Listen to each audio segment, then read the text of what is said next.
بسم اللہ والصلاۃ والسلام علی رسول اللہ۔ ایک سوال ہمارے پاس ہے کہ نبی کریم علیہ الصلوۃ والسلام کا جب وصال ہوا، حضور علیہ الصلوۃ والسلام کے انتقال کے وقت آپ کے پاس کون تھا؟ ام المؤمنین حضرت سیدہ عائشہ صدیقہ رضی اللہ تعالیٰ عنہ پاس تھی، یا پھر سیدنا مولا علی المرضی رضی اللہ تعالیٰ عنہ پاس تھے؟ دیکھیں، اس حوالے سے ہم دو احادیث پیش کریں گے۔ بخاری میں بھی حدیث موجود ہے اور مسلم شریف میں بھی حدیث موجود ہے۔ خود ام المؤمنین حضرت سیدہ عائشہ صدیقہ رضی اللہ تعالیٰ عنہ فرماتی ہیں، یہ طویل حدیث ہے، میں مختصر بیان کر رہا ہوں، کہ نبی کریم علیہ الصلوۃ والسلام کا جب وصال ہوا تو آپ علیہ الصلوۃ والسلام میرے سینے سے تکیہ لگائے ہوئے تھے، ٹیک لگائے ہوئے تھے، اور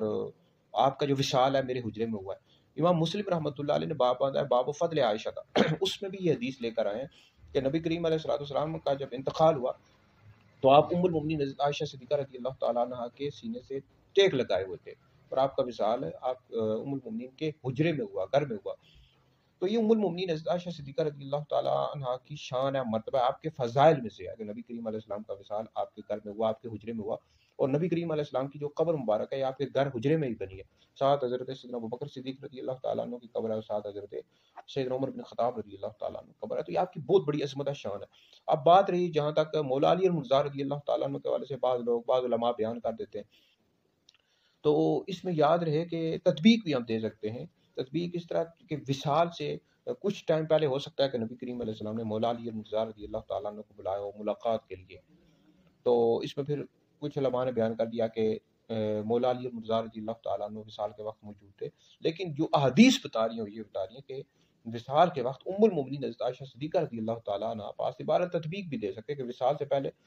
ہو سکتا ہے نبی کریم علیہ السلام نے مولا علی المرضی رضی اللہ تعالیٰ عنہ کو بلایا ہو۔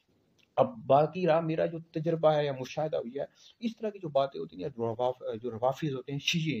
وہ اس طرح کی باتیں پھیلاتے ہیں، اور پھر یہ اہل سنت کے لوگوں میں یہ خطباء لوگ ہوتے ہیں جو اکثر علماء نہیں ہوتے، ان کا مطالعہ نہیں ہوتا، یہ بھی یہ چیزیں بیان کرنا شروع کر دیتے ہیں، شیعہ روافظ۔ جہاں شیعہ دیکھتے ہیں نا کہ یہ جو شان ہے سیدنا یا فضیلت صدیق اکبر کے حوالے سے ہے، سیدنا فاروق اعظم کے حوالے سے ہے، یا ام المؤمنین حضرت عائشہ صدیقہ کے حوالے سے ہے، تو وہ پھر کہتے ہیں کہ مولا علی المرضی رضی اللہ تعالیٰ عنہ کی فضیلت کیوں نہیں ہے؟ تو روافظ اس طرح کی باتیں بیان کرنا شروع کر دیتے ہیں۔ خود اعلیٰ حضرت نے لکھا ہے کہ شیعوں نے مولا علی المرضی رضی اللہ تعالیٰ عنہ کی شان میں 3 لاکھ حدیث گڑھ لی ہیں۔ تو اس طرح کی باتیں رافضی شیعہ بیان کرنا شروع کر دیتے ہیں، تو پھر اس طرح کی باتیں بیان کرتے ہیں تو سنی بھی لے لیتے ہیں۔ یا پھر یہ بھی ہے کہ اب کچھ اہل سنت کے علماء ہیں، وہ اس طرح کی جو باتیں عقیدت کے حوالے سے بیان کر رہے ہیں، حالانکہ ان کو پتہ ہوتا ہے کہ اس طرح کی کوئی روایات موجود نہیں ہے، لیکن وہ کہتے ہیں کہ جب مولا علی المرضی پیدا ہوئے تو انہوں نے اس وقت آنکھ نہیں کھولی جب تک نبی کریم علیہ السلام کو نہیں دیکھا، تو یہ کس طرح ہو سکتا ہے کہ نبی کریم علیہ السلام کا جب وصال ہوا تو مولا علی پاس موجود نہ ہو؟ تو وہ سوچنا شروع کر دیتے ہیں باقی یار یہ کیا ہو سکتا ہے، کس طرح ہو سکتا ہے؟ تو وہ پھر اپنی طرف سے اس طرح کی باتیں لے کر آ جاتے ہیں۔ یہ میرا ذاتی تجربہ ہے، مشاہدہ ہے، اور بھائی ہم اہل سنت ہیں، جو اہل بیت کی شانیں ہیں، اہل بیت کی اپنی شانیں ہیں، صحابہ کرام رضوان کی اپنی شانیں، خلفائے راشدین کی اپنی شانیں ہیں، صدیق اکبر کی، فاروق اعظم کی اپنی شانیں ہیں، ام المومنین کی اپنی شانیں ہیں، مولا علی المرضی کی اپنی شانیں، ہمارے کی شان کا احترام کرتے ہیں، عزت کرتے ہیں، جس کو اللہ رب العزت نے جو مقام و مرتبہ دیا۔ اہل سنت کا ہے بیڑا پار، اصحاب حضور نجم ہیں اور ناؤ ہیں، اطرت رسول اللہ کی۔ لیکن یاد رہے اہل سنت کا یہ عقیدہ ہے کہ انبیاء علیہ السلام کے بعد سب سے افضل ابو بکر ہیں، پھر عمر ہیں، پھر عثمان ہیں، پھر علی ہیں۔ جو شخص مولا علی کو ابو بکر عمر سے افضل کرتا ہے، ایسے شخص گمراہ بدین اور اہل سنت سے خارج ہے۔